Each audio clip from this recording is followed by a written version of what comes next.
আমাদের কিন্তু birthday boy ready হয়ে গেছে। দেখো কত কিছু আছে মেনুতে। বাবু আজকে কার হ্যাপি বার্থডে? বলো বলো বলো।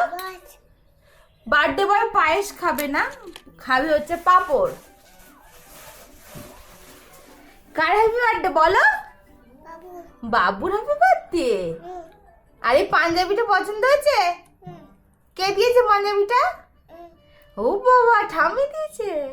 বাহ, আজকে মেনুতে দেখো বিরিয়ানি আছে, সাদা ভাত আছে, ডাল আছে, মুড়ি ঘন্ট আছে, তোমার চিকেন, তারপরে হচ্ছে চাটনি, পায়েস। ঠিক আছে তো সব? ওরে বাবা, তুমি কি খাচ্ছ বার্থডেতে? Leg piece? ভালো, আচ্ছা খাও। বাই করে দাও, বাই বাই।